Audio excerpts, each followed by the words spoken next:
Rachel here again. This is the next video in our series, Finding Your Way with Charlotte Mason's 20 Principles. Be sure to click through so that you can watch the next video by Amy Bodkin, our special needs consultant over at Charlotte Mason Plenary. She's a wealth of information and she has great insights about homeschooling with special needs. Now, also be sure to please subscribe to our YouTube channel and click that little bell, because the little bell will give you notifications every time a new video is published. I hope you enjoy Finding Your Way with Charlotte Mason's 20 Principles.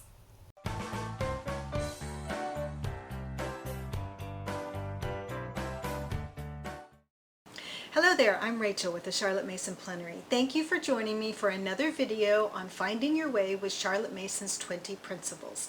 Today we're talking about principle number 4, the sacredness of personality.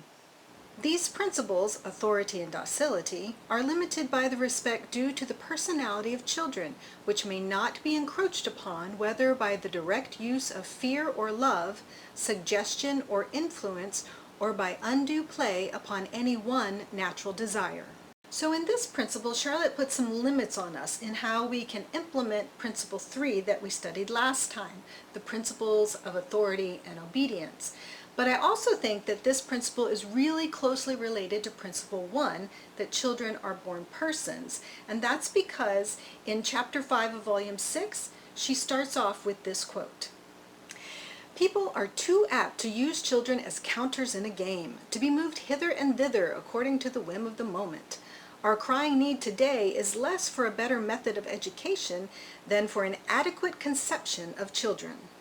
So in this chapter, Charlotte is warning us about how we tend to encroach upon the personality of children and in all the different ways that we do it. So before we jump in and look at the actual chapter, let's first look at the definition of the word encroachment. To enter by gradual steps or by stealth into the possessions or rights of another, or to advance beyond the usual or proper limits. Wow, so those are some really strong words, and I bet you're thinking, how could we ever encroach upon our children as parents? Well, Charlotte says there are actually 5 ways that we encroach upon the personalities of our children without even really realizing that we're doing it. And the 5 ways are fear, love, suggestion, influence, and playing upon a child's natural desires. So all 4 of those things hinder a child's ability to develop a strong character, to do what is right simply because it's the right thing to do. So the first one is fear, and she cites 2 characters from the novel David Copperfield by Charles Dickens. For the action of fear as a governing motive, we cannot do better than read again our David Copperfield, a great educational treatise, and study Mr. Creakle in detail for terrorism in the schoolroom, and Mr. Murdstone for the same vice in the home. And the next one is love. But how could our love for our children, or our child's love for us, be an encroachment upon their personality? Well, Charlotte says that we do it unknowingly when we use tactics like, "Do this for mama, please." So let's look at the quote. "Encroachment upon the love of children offers as a motive, 'Do this for my sake.' Wrong is to be avoided lest it grieve the teacher. Good is to be done to pleasure him. For this end a boy learns his lessons, behaves properly, shows goodwill, produces a whole catalogue of schoolboy virtues, and yet his character is being undermined." So as you know, a child will sometimes obey you simply because he loves you, but that is undermining his ability to develop a strong will. Now the next one on the list is suggestion. How is it possible for stability of mind and character to evolve under a continual play of changing suggestions? He is acquiring no strength to stand alone, but waits in all his doings for promptings from without. Perhaps the gravest danger attending this practice is that every suggestion received lays the person open to the next and the next. A due respect for the personality of children and a dread of making them incompetent to conduct their own lives will make us chary of employing a means so dangerous, no matter how good the immediate end. The next one is influence. Late in the last century, goody-goody books were written about the beauty of influence, the duty of influence, the study of the means of influence, and children were brought up with the notion that to influence other persons consciously was a moral duty.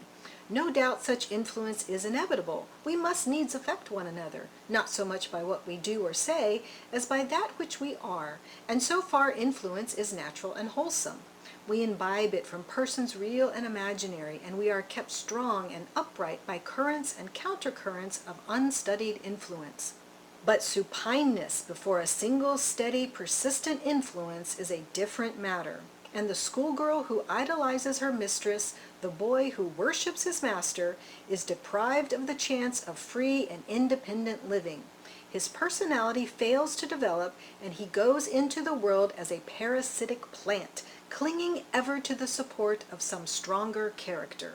Now, the final way in which we encroach upon a child's personality is by playing upon the child's natural desires. Now, the three things that we just talked about, love, suggestion, and influence, Charlotte says are kind of incidental because now she is getting to, I'm going to read the quote, she is getting to a more pervasive ways of stultifying intellectual and moral growth. Those are pretty strong words, because she says when you play with a child's natural desires, you are playing with fire. Because natural desires can be healthy, but if they get out of balance, they can really be disastrous. And so she lists the 6 natural desires that we have to watch out for. And they are the desire for approbation, emulation, avarice, power and ambition, society, and knowledge. So let's take them one by one. The first one is approbation.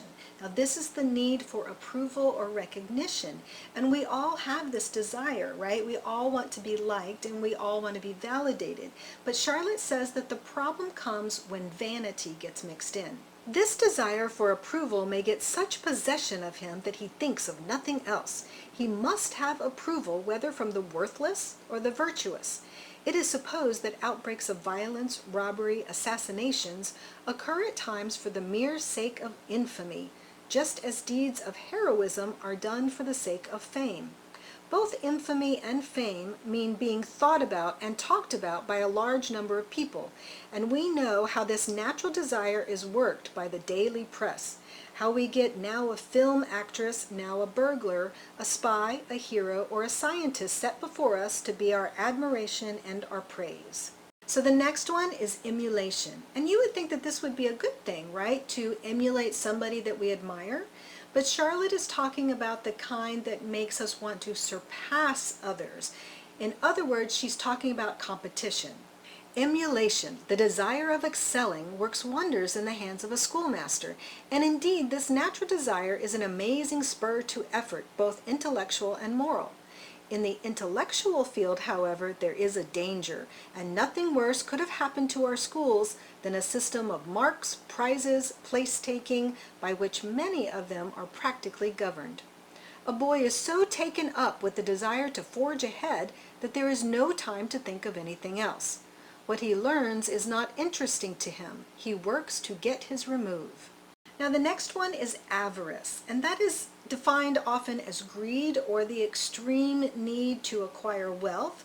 But Charlotte says that it can also be in simple things like the need for getting a scholarship. He must get a scholarship is the duty of a small boy even before he goes to school, and teachers and parents order their very strenuous work towards the end in view. It is hard to say what better could be done, and yet this deliberate cult of cupidity is disastrous, for there is no doubt that here and there we come upon impoverishment of personality due to enfeebled intellectual life. The boy did not learn to delight in knowledge in his school days, and the man is shallow in mind and whimsical in judgment. The next one is power and ambition. Power is good in proportion as it gives opportunities for serving, but it is mischievous in boy or man when the pleasure of ruling or managing becomes a definite spring of action. Like each of the other natural desires, that for power may ruin a life that it is allowed to master. Ambition is the cause of half the disasters under which mankind suffers. Now the next one is society, and here Charlotte is talking again about the class system in England and how an inferior education can hinder a student later in life.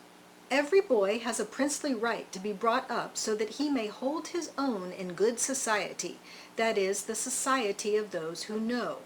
We hear complaints of the cast iron system of British society, but how much of it is due to the ignorance which makes it only possible to men and women to talk to those of their own clique, soldiers with soldiers, schoolmasters and schoolboys with their kind.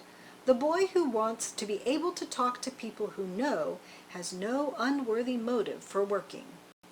And the last one is knowledge. It so happens that the last desire we have to consider, the desire of knowledge, is commonly deprived of its proper function in our schools.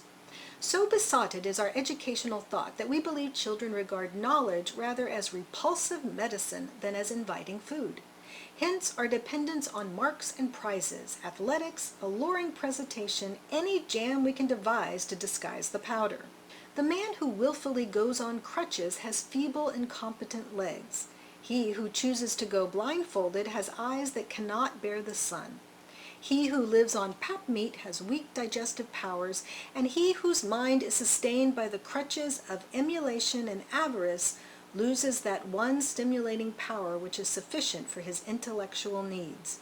This atrophy of desire of knowledge is the penalty our scholars pay because we have chosen to make them work for inferior ends. So we got through all of them. So each one of those encroachments hinders a child from developing a strong will, the strong character to be a master of his desires rather than a slave to them.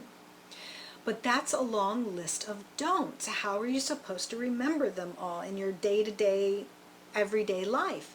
Well, I've made a list of them for you, and you can download it as a PDF over on the Plenary website, along with the reading for this principle, Chapter 5 of Volume 6.